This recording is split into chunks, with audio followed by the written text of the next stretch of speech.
ITR form 1, 2, 3, 26 AS, TDS, form 16, अगर इन सब से आपको कंफ्यूजन होता है तो अगले 1 मिनट में इजी लैंग्वेज में इन सारी टर्मिनोलॉजीज को समझाने वाला हूं। सबसे पहला ITR फॉर्म 1 किसको यूज करना है? उन लोगों को यूज करना है जिनकी एनुअल इनकम 50 लाख रुपीस से कम है, बिजनेस या प्रोफेशनल इनकम नहीं है, कोई भी फॉरेन एसेट्स होल्ड नहीं करते हैं। अगर आप सैलरीड हैं और आपकी इनकम 50 लाख से ज्यादा है, या आपके कैपिटल गेन्स हैं, या आपने फॉरेन एसेट्स में इन्वेस्ट करा हुआ है, तो ITR फॉर्म 2 यूज करना है, ITR फॉर्म 1 यूज मत करना। और अगर आपकी बिजनेस इनकम है या प्रोप्राइटरी इनकम है, या किसी कंपनी में आप डायरेक्टर हैं, या F&O ट्रेडिंग की आपकी कोई इनकम है, तो आपको ITR फॉर्म 1 और 2 दोनों यूज नहीं करना है, आपको ITR फॉर्म 3 यूज करना है। फॉर्म 26 AS ये क्या होता है? ये आपको इनकम टैक्स पोर्टल पे मिलेगा और ये आपकी सारे TDS, चाहे वो बैंक ने डिडक्ट करे हैं, चाहे म्यूचुअल फंड हाउस ने करे हैं, चाहे किसी एम्प्लॉयर ने करे हैं, सारे TDS का ब्रेकडाउन 26 AS फॉर्म में मिलेगा। बहुत इंपॉर्टेंट फॉर्म होता है ये आपको अपने AIS से मैच करना है। अब ये AIS क्या है?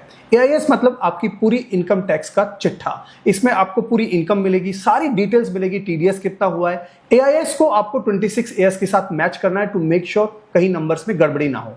फॉर्म 16 आपका एम्प्लॉयर इशू करता है। इसके 2 पार्ट्स होते हैं, पार्ट ए और पार्ट बी। पार्ट ए में आपके एम्प्लॉयर ने जितनी भी TDS डिडक्ट करी है उसका पूरा आपको ब्रेकडाउन मिलेगा, और पार्ट बी में सारी सैलरी इंफॉर्मेशन आपका एम्प्लॉयर आपको देगा। Last but not the least, TDS, tax deducted at source.